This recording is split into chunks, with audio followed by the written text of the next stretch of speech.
Blackballed. Blackballed. Blackballed. Blackballed.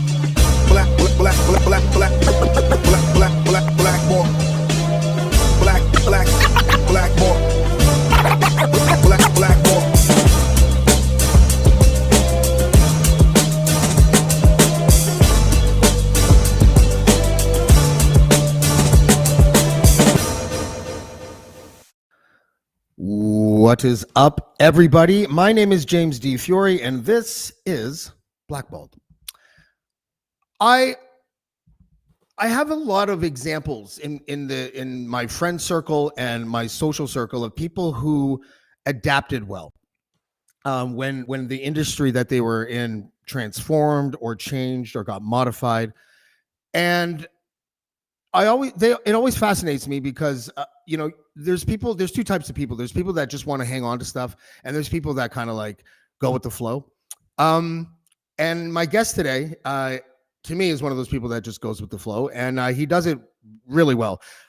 He is also a voiceover coach. He's an entrepreneur, and what I referred to yesterday, I believe, as the Jedi Knight of podcast developers. And his name is Matt Cundill. Matt, buddy, how you doing? I'm doing well. Thanks for having me. I put podcast wizard, but I also would put podcast Jedi Knight. That would work too. Yeah, Jedi Knight. You look more like a Jedi than a wizard. It's beard. Yeah, it's well. Listen, I before we get into beards, I wanted to make sure that the first question was the most important, is at least as I see it. Something that we both can kind of like talk about. We both went bald at 23. What are we a protected species now? Like, what? How does this work?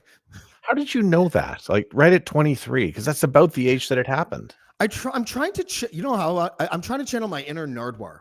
Mm-hmm. I think Nardwar is the most fascinating interviewer our country has ever produced. Like he's just in his own category, and his research. Like I think there could be a whole show on how Nardwar researches. I feel like he calls the the guest is in bed with his wife, and the wife's like, "Yeah, I know he slept with my sister." That's right. He's getting all of this inside information from friends and family, and then convinces them not to spill the beans. I've never seen anything like it. An awful lot of testosterone is, really what causes this up here. Also causes too much of this right here. Yeah. So, I full disclosure, I tried shaving my body hair for the first time a couple days ago, and it was really weird. That is Italian. A big mistake. I'm Italian. I had chest hair since I was like 10, so this is like 35 years. I felt like I was in grade 6. It was weird. I didn't like it. Listen, tell us what Sound Off Media is. That I want to know where it came from, and if my description was apt of you of sort of adapting from traditional media to podcasting. Yeah. So you were talking about the transformation or the adaptability. Yeah. And so it started as a radio consulting company back in 2015-ish. And we were working with radio stations, as it were. And at the same time, I still had the voiceover business. And so I needed a place, a home and a company after I'd been working at places like Course and Standard Radio for, up to 25 years. And so I needed really a place to call home. So that's really what I called home. And I said, well, I need to build something that looks like a radio station. I really missed being around microphones after being let go from radio. Yeah. And so we got this microphone, and then we figured stuff out, like how we were going to record ourselves, followed by how are we going to make audio, and all the later stuff that we would add to, what became, Sound Off Media, and then the Sound Off Podcast Company, which grew out of that. And today we're the home of about 70 podcasts across North America. Yeah. And, it's kind of weird. Like it feels like podcasts have been around for a long time if you're a person who has been digesting them for a long time. But it's such a young medium. And I think what was it, $2 billion it made last year in revenue or something like that in Canada. Is that in Canada? No, it's that number comes from the US. It's 1 billion this year. it's projected to be 2 billion probably 2 years from now. Right. And how does that compare against radio? Radio is 17 billion in the US. So it's still got a little ways to go if we're to ever be on, even footing with something like radio. But the fact that it is growing, in chunks every year, really speaks to, where audio is going. And radio has that revenue as a medium in decline, right? Like if everyone's car came with their podcast settings pre-programmed, would radio die? No, not at all. Radio is going to be just fine. Radio is still very convenient. It's easy to use. It's very habit forming because it's always there. Although not necessarily there if you were trying to access 610 CKTB, the morning show this morning, because there was no morning show, which is something that I'm willing to talk about and address. But it's reliable. It's there, especially when you need it on your way to work. I think people like it. They know they need to listen to the hockey game or something at a particular time. They've got their favorite morning show host. So it's kind of like a cup of coffee that you're always, able to access at, any given point in the day. But that is changing though. What you're talking about, like inside the car, more and more automobiles, like every time a new car is purchased, that is sort of a little smaller turn of the knife there for radio in terms of really owning the car. And it's just about turned over now. When you think of Apple CarPlay, it's really everybody, when they go shopping for a car, they're like, needs to have Apple CarPlay. Do you need an AM radio? No, you don't. It's not something that people are necessarily asking for. And there are a few cars that are being created without AM.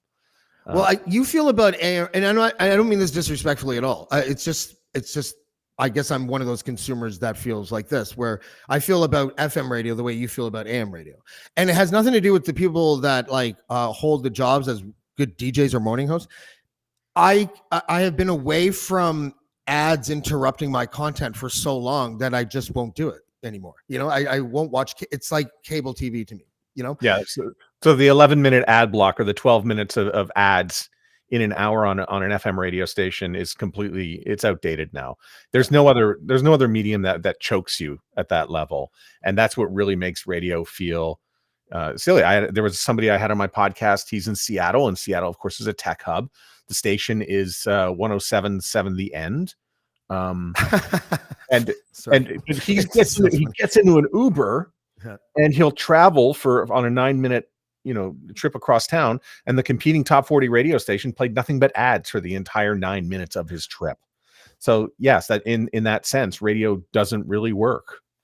Yeah. And I don't know, it impacts everything. Like I have this really stubborn attitude towards radio because it was everything to me when I was a kid, like everything.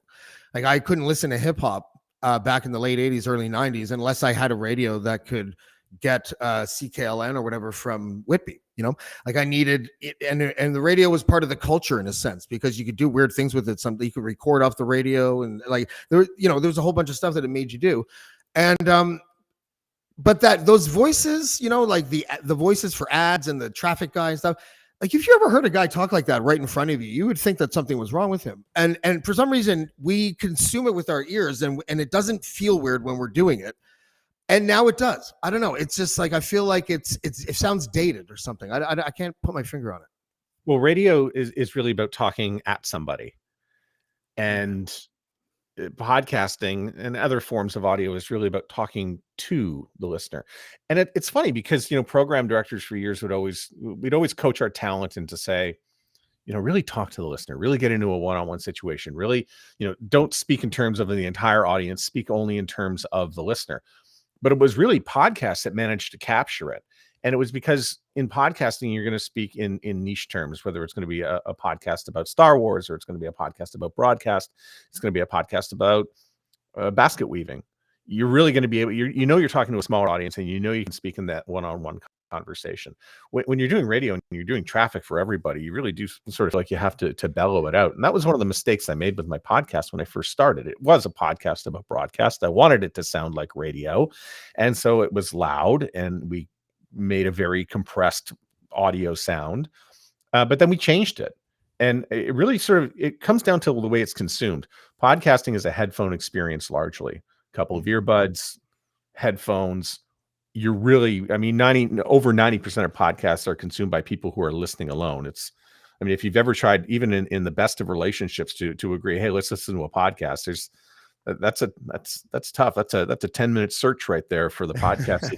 That any loving people can agree on. Yeah, that's Blockbuster Video, but 2022 version. Right? Yeah, you're just wandering around. Yeah, so radio is a little bit, still like that, a little bit over compressed and really trying to bellow out a message. And one of the things that I really wanted to do to really sort of prove that radio was really shooting itself in the foot, and it took me a long time to do it, and I don't think anybody cared, but it was to take a bunch of radio stations and count the number of times that you listen to the radio and you were given an instruction or a job to do. Text this, be there. Yeah. Go and do this. Go and do that. Authoritative. Be the ninth caller. And I called those doggy commands. And if you were in a relationship with anyone and they gave you that many instructions to do, you'd get anxious and you check out. That is true. Mm-hmm. That is very true, Matt.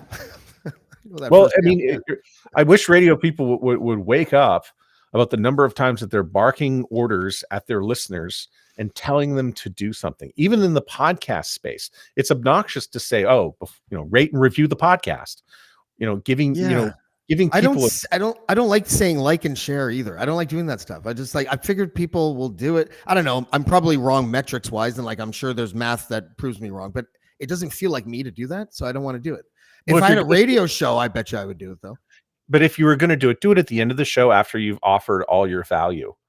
Right. You've given them a good show and people have gotten to the end. The fact that they got to the end of the show is great.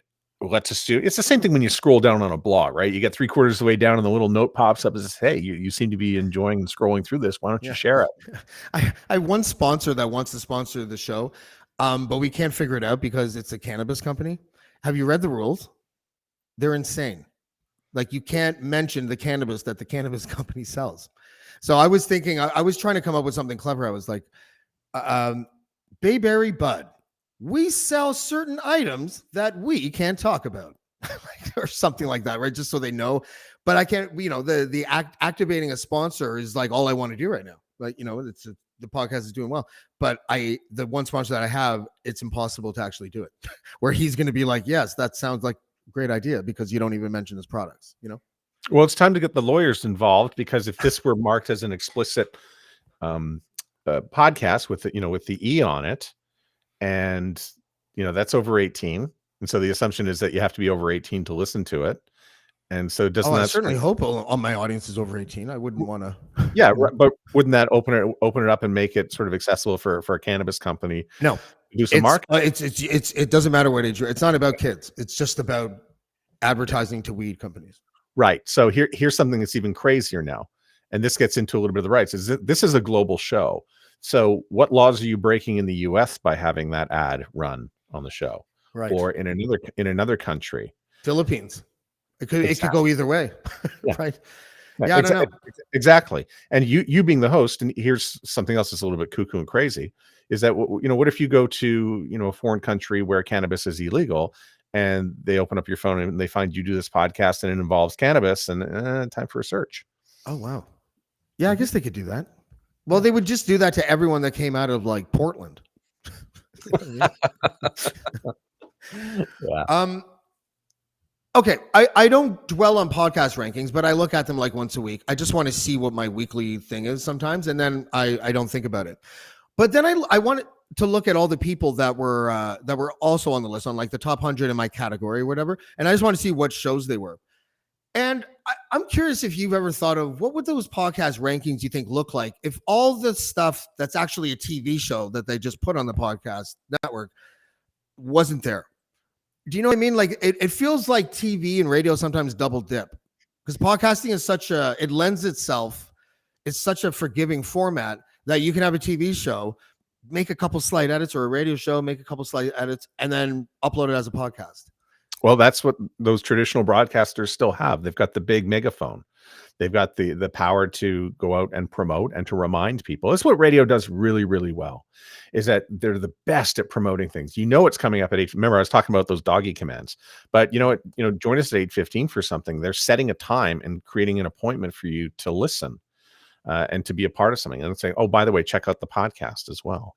right? So now they're reminding people that there's a podcast. Really, most any podcast marketing is really about sampling. So I want to credit Dan Meisner over at Pacific Content, who had 14 excellent points about podcasting that he just put out, and I'll be retweeting it after we get off this conversation. But what is podcast marketing? It's really about an invitation to sample something, and radio has that frequency where you can mention it a number of times. But just zipping over very quickly to the charts, and listen, charts are wonderful. Everyone loves charts. Radio is built on charts as well. We have the AT Top 40. We love opening up Billboard magazine. We love seeing that stuff, and it makes things very easy to what people like. It gives us a good feeling about our favorites being towards the top. And if you're a podcast, it's great when you're at the top as well. But I think the way that those numbers are compiled, I think people need to understand that they're a little bit limiting in that. You look at the Apple podcast chart. That's only Apple. Well, what if your show is doing well on Spotify? Because a lot of people use Spotify to listen to your show. That doesn't necessarily go into the podcast charts. And so rankers and charts are a little bit, it depends really on who participates in it.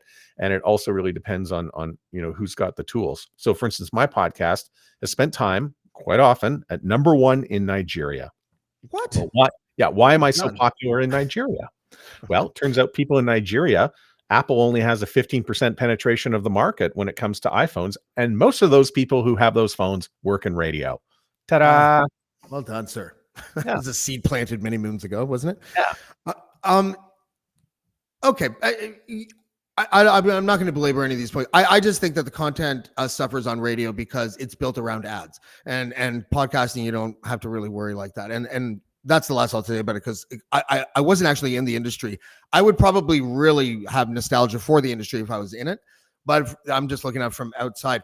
One thing I did learn, though, is that not even being in the radio industry, but working with Dean, is that the main difference, there's a bunch of them, but this is kind of the main one, between radio DJs and podcast producers or creators, is that radio people are super competitive and podcasting people seem more like a community willing to share, trade guests, and be nice to each other.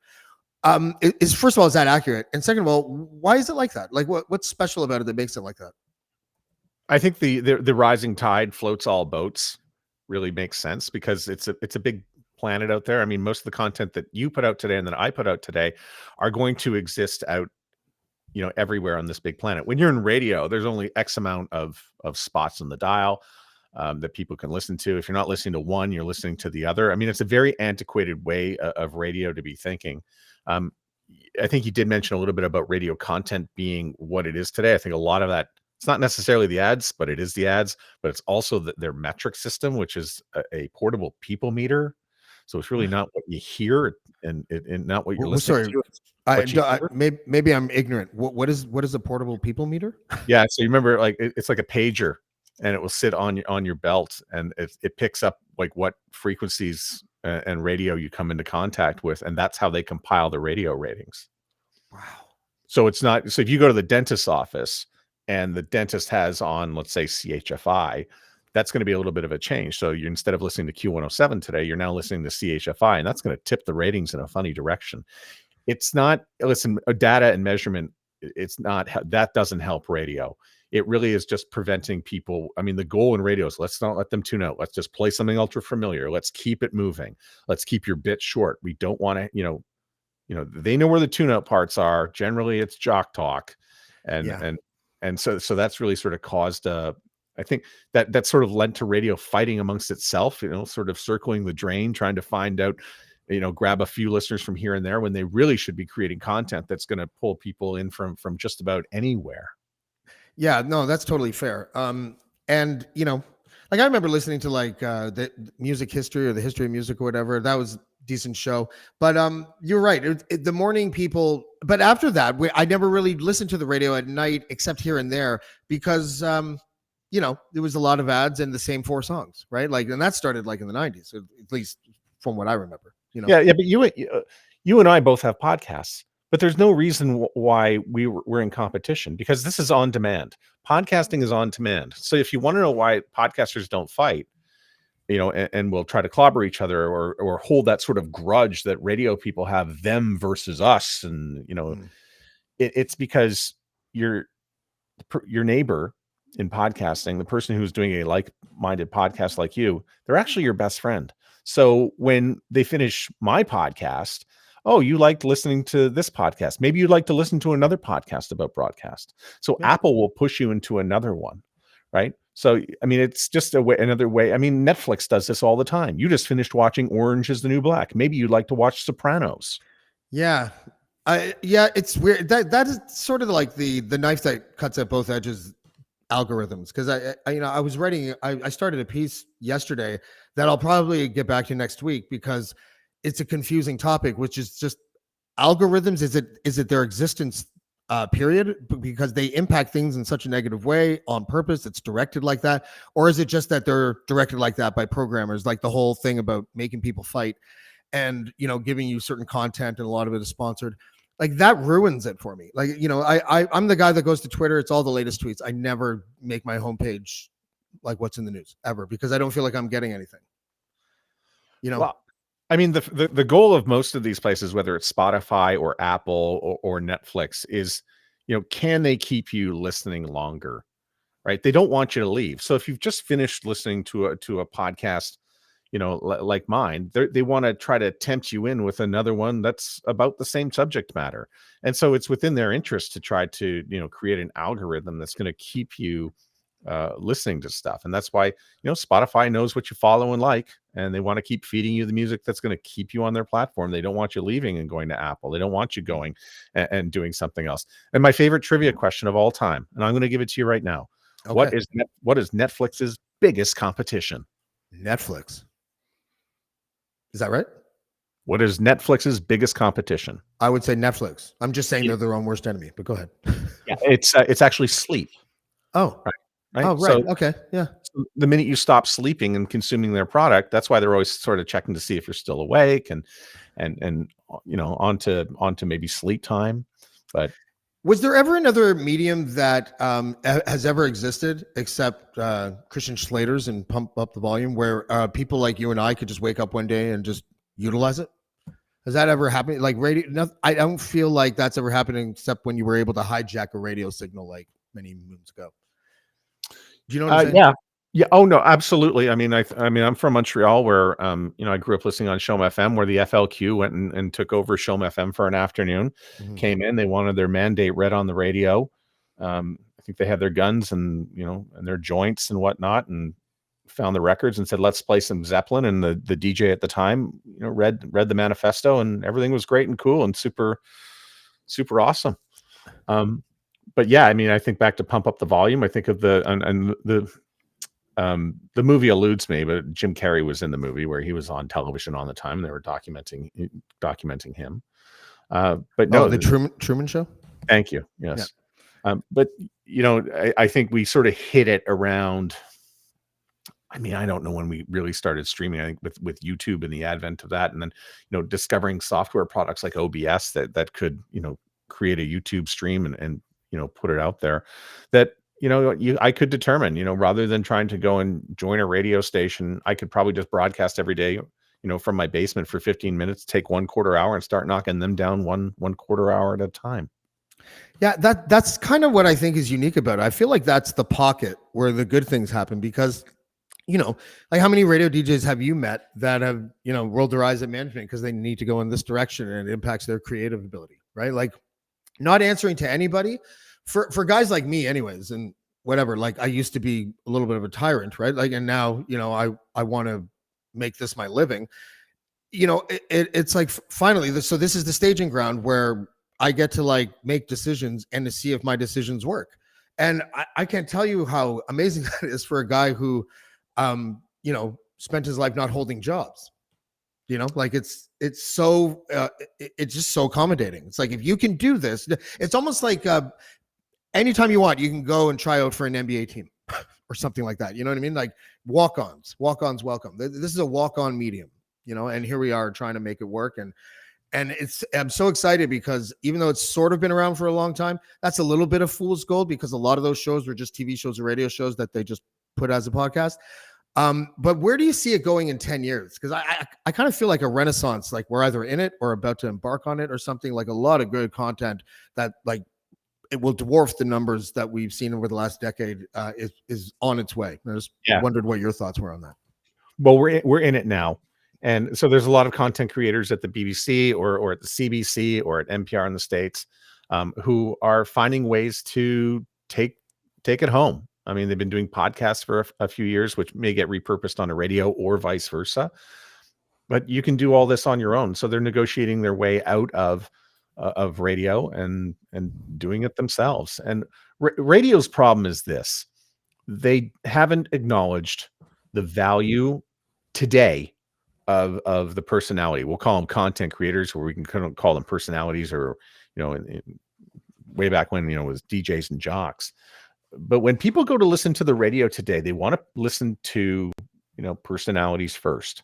And that's very difficult for people who are running FM radio stations and 14 in a row every hour, on the hour with 2 minutes of commercials or whatever it is that whatever it is that works out for the radio station. Because content creators, they now need to create content. You also have to do it beyond the transmitter. So that content needs to be, pushed out maybe onto social media, or now it's TikTok, or now it's Reels. And maybe there's a podcast that comes from it. The thing that radio is doing, they have so many pieces of content that they put out every day that only gets used once. And I think that's where they really need to change their thinking about the whole thing.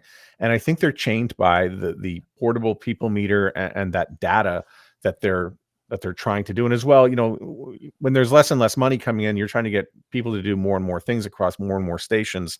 And so you wind up doing a whole lot of extra something that really amounts to nothing. Yeah. I feel like I'm an idealist when I look at that industry, because I'm wondering why they're spending time milking something that they know is out of date. And they're just like trying to squeeze as much capitalism as they can out of it. And maybe they're doing this, and I don't know. Are they also simultaneously, or should they be focusing on how to take that new medium to another level? Like, because I don't think they are. I think the traditional media gets way too much credit for having great podcast content. I was looking at, when I was trying to find articles for our conversation, I was looking at these rankings by the Financial Post or something like that. But I don't know if it's not intentional or not, but every single podcast was owned by a big media company or the CBC or something like that. And I was like, do they deliberately exclude independent podcasts from that list? Because Canadaland was up there, but it was the only one that wasn't like a big giant media company. It felt like, anyways, it was weird. And, I feel like they're just kind of like, I don't want to look over there. I don't want to notice the like renaissance of independent creators, because they're not ours. I don't know. It's weird. So the leaders in this space are CBC, NPR, BBC does a great job. I think public radio has very much been built for podcasts. They're leaders. They've done it really well. I mean, a lot of podcasts today sound like public radio if you apparently do it right, as if there's like a rule book or anything like that. But the best podcasts do sound like a form of public radio, and they've got a little bit that they can promote on it. I mean, NPR makes most of their money now through podcasting. Now, of course, it's public radio, and the rest of it's sort of pledge drives and other stuff that happens. That's still surprising, though. Yeah, but I mean, they were the ones who I think This American Life sort of came out of public radio and serial and stations like WNYC. I mean, what's the thing that Valerie Geller, who's the leading consultant, for radio, and now she's doing creative and podcasting as well. What does she always say? She says, "What do people want? People want to be told a story." Well, that's right. Yeah. Podcasting is stories. Public radio is stories, and the best bits that were done on the radio involved a story of some sort. And it's the first thing we want to hear. It's the first thing we want when we're a child. Daddy, mommy, tell me a story. I think we still love that today. I think it's one of those mediums that on the telling the story kind of vibe that politicians should really start to take a look at. Like, I'm not much of a listener anymore, but it's not for any political reason or anything. But when I saw Bernie Sanders on Joe Rogan, I learned more about Bernie Sanders in that interview than I did in any other interview I've ever seen or speech, because for like 3 hours, he answered questions one-on-one, and it was more like a conversation.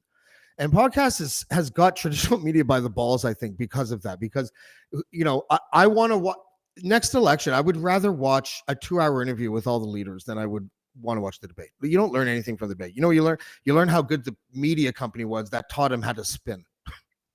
You know, Yeah, long form podcasting, like long form audio on YouTube and in podcast. I think people who want to go and find out more and have the time to do it, that's going to be great. But for those who are still interested in Harry Styles and just getting the weather in 12 seconds or whatever, those people are going to exist as well, because we're talking about short attention span. So maybe you're right, the world will be divided into the people with longer attention spans than the ones who have the shorter.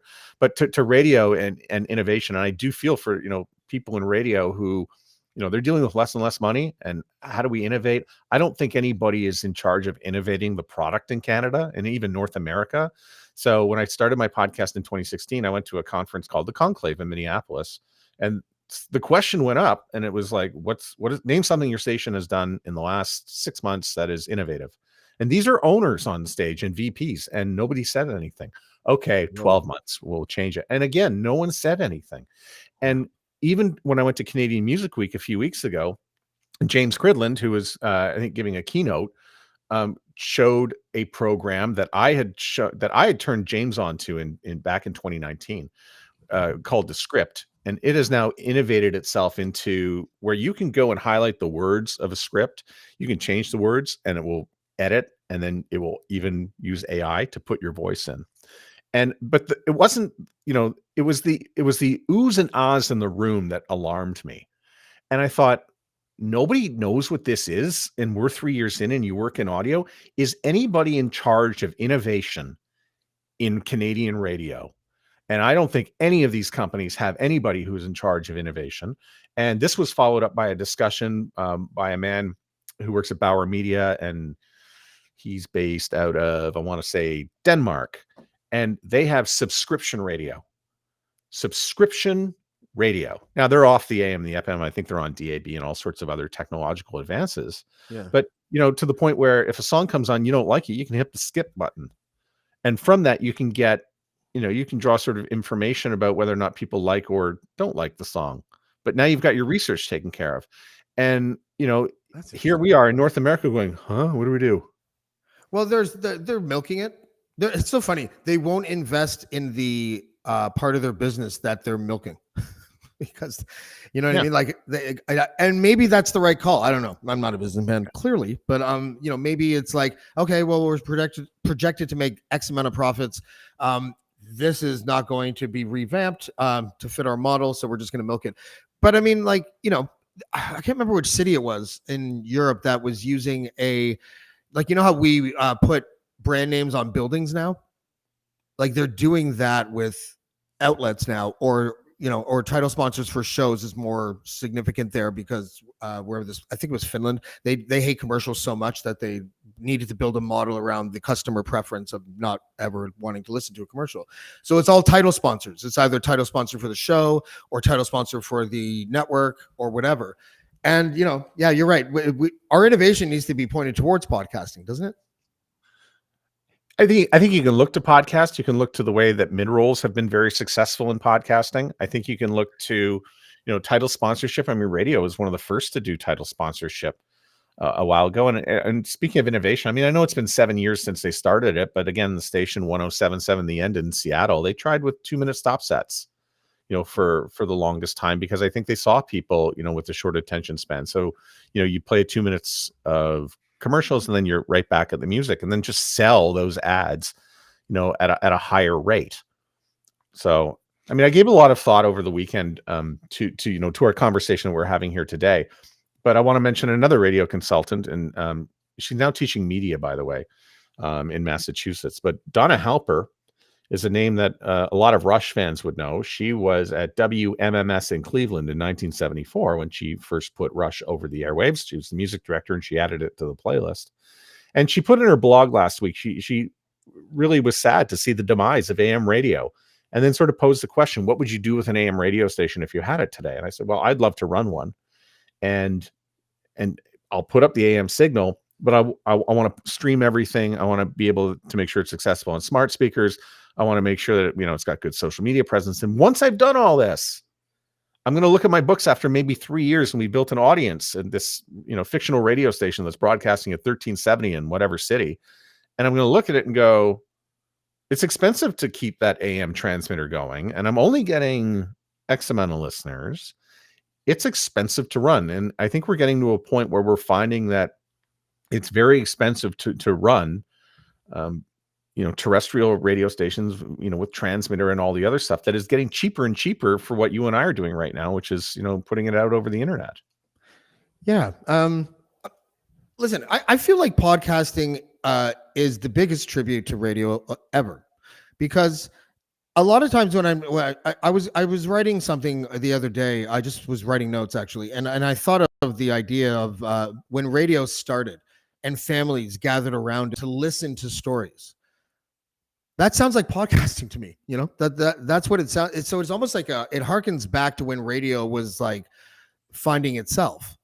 And and the way it progressed from like, this would be what, the 20s and 30s, where it would be like theater, basically like radio theater, and then it progressed the way it progressed, and then the 80s shat on everything, and then the 90s tried to bring it back, but now podcasting seems to be going through that same life cycle.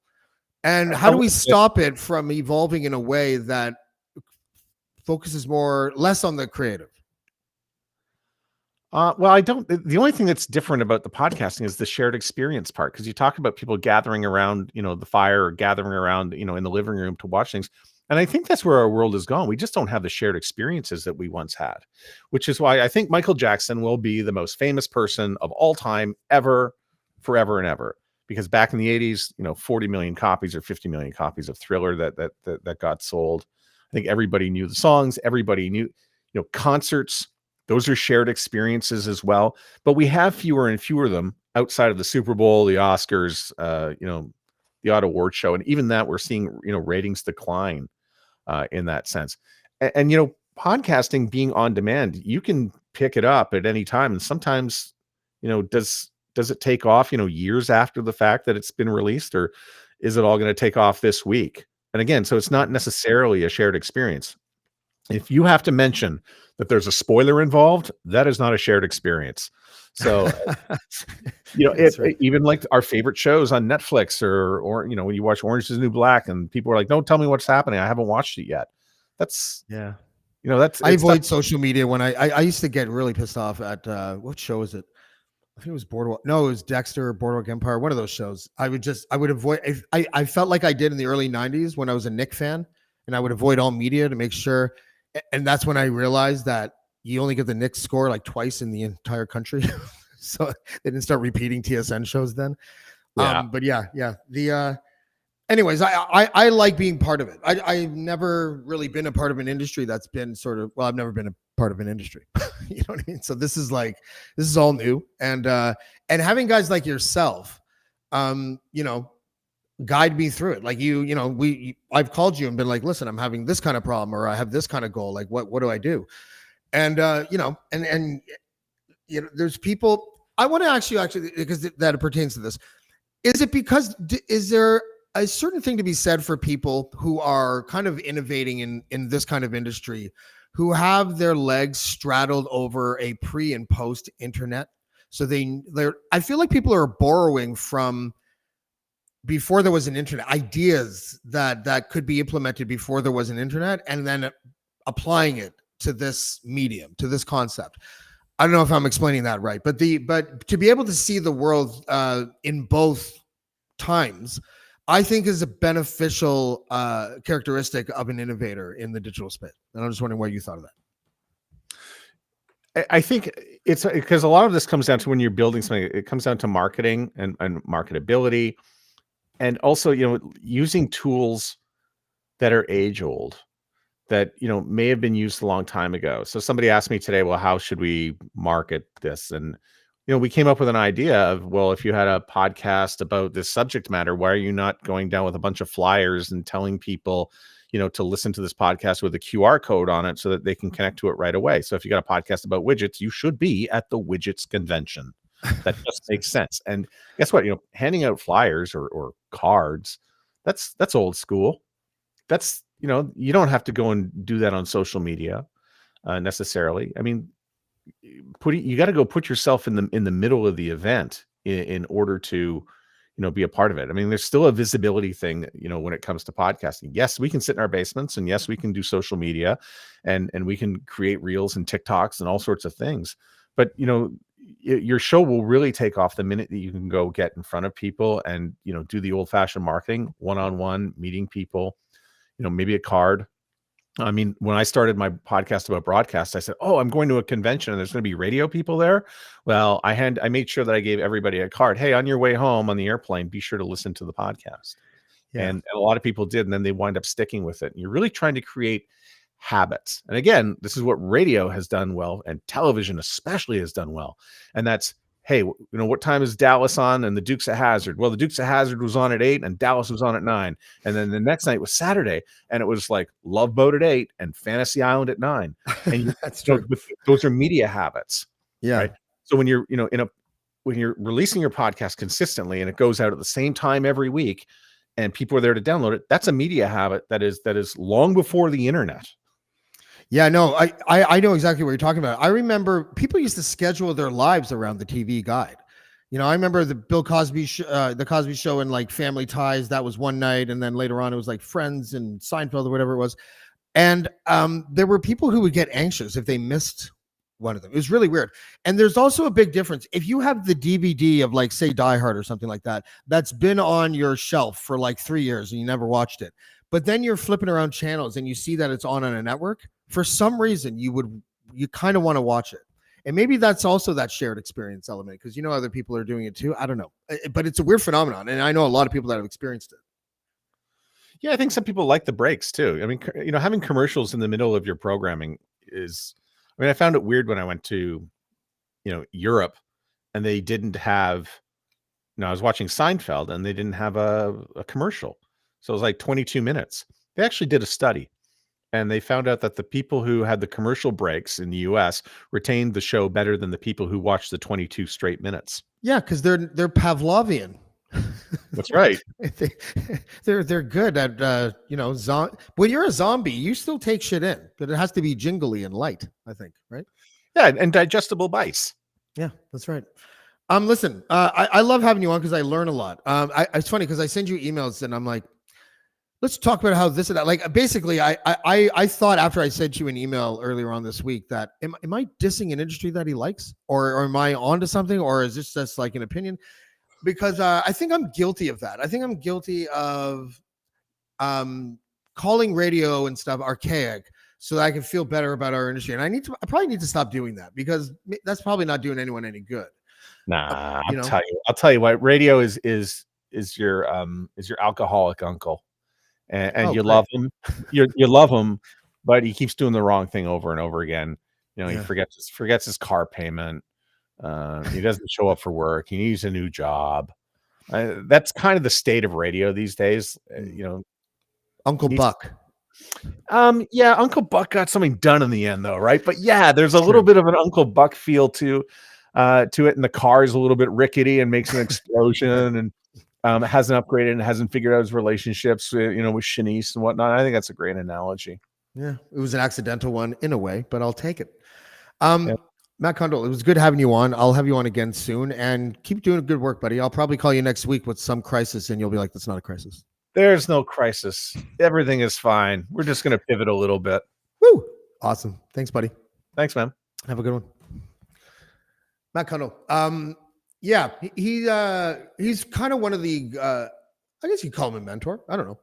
I don't like using words like mentor and sensei and master because it makes me feel submissive. I don't like that feeling.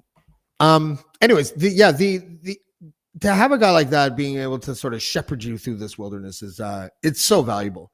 I really lucked out now that I'm thinking about it, about my podcast journey with a guy like Matt Cundill, who he is he's a Jedi wizard. We'll invent the new one called the Jedi Wizard. And, learning about the things that you got to learn in order to have a decent enough podcast behind the scenes, the way that you flesh it out to different portals and all that. He's awesome for that. He's also very realistic and down to earth about what success is and isn't. And I love that. And then Dean Blundell is basically oh, you've never done broadcasting before? Here's 150 episodes with Dean Blundell. So this has been like, I got thrown into the sharks and, they carried me to shore and got me high. Right. So, it's a great kind of team to sort of be around, to be humble and learn, and humility for the first time in my life too. Before podcasting, I was just getting fired left, right, and center. So I always had something to say. And so anyways, so this week on Blackballed, I don't know the number right now of how many it's going to be, but we're going to talk to probably 2 or 3 new ex-members of the Plymouth Brethren Christian Church.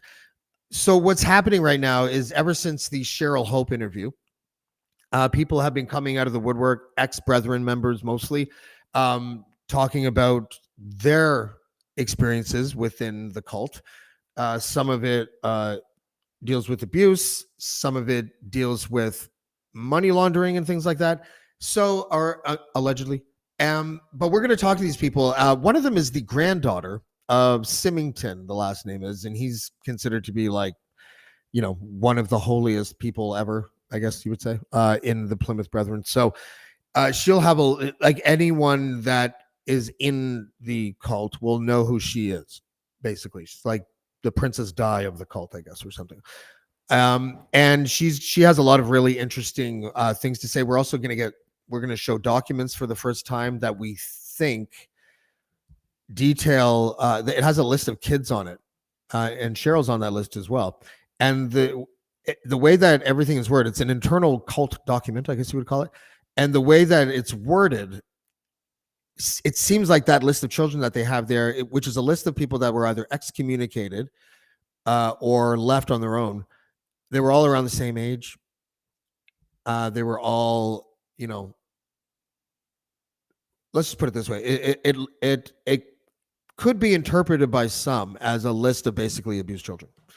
We're going to find out. And that is not me trying to be tabloidian about it. But if you looked at it, everyone that's looked at this document has felt the same thing independently. Because when you read it, it's about, it's detailing the priestly visits to these teenagers or young girls and boys' houses. And then it talks about what they talked during the priestly visit. And the priestly visit was like, basically when people come over and just lecture you to death about not following the doctrine of the cult. And, so when you read this document, and it's very authoritative, it uses language that only the Brethren uses to describe certain things. And then you see this list and that Cheryl's name is on it, and you're looking at the last names of the other people and you're just like, oh my God, is that what I think it is? And so we're going to try to figure a lot of this stuff out. And hopefully we'll be able to announce a protest shortly, sometime in the next coming weeks. We are, I'll save that announcement. I'll have to tell you now. We're going to try to set up we'll put it like this, a protest at one of the Plymouth Brethren churches in Canada. I'll put it like that. But that is something that Cheryl is spearheading. She's so brave, guys. Like, I don't know if you have had a chance to watch that podcast, but if you don't, it's pinned to the top of my Twitter. My Twitter's right there. And you should go check it out, because the avalanche of people, just all the things that have happened since that podcast is mind-blowing. The alleged perpetrator has a ankle tracker on him. It was kicked to the high crimes division in Regina. So it looks like an investigation is starting. Other people are filing police reports. Other people are coming up with their abuse stories about other people. A lot of ex-Brethrens are contacting myself and Richard Marsh to talk about their experiences. And I'm just going to keep letting them come and tell their stories. We're doing the same due diligence that we've done in the past. We're actually doing more of it now because our lawyer's involved. And we want to make sure that we tell the story right. And we want to challenge the mainstream media and the political class in this country to talk about these things, talk about this cult. And, everyone knows that if it was an Islamist sect of Wahhabism, of course people would check them out. But this is Jesus, Fear, and Folk, so I guess it's okay. Anyways, we'll have Carbon Drever on Thursday, and we'll make other announcements for our guests later on today or tonight or tomorrow morning. As usual, thank you. Thanks to Matt Cundill for joining us today, and we'll see you next time on Blackballed.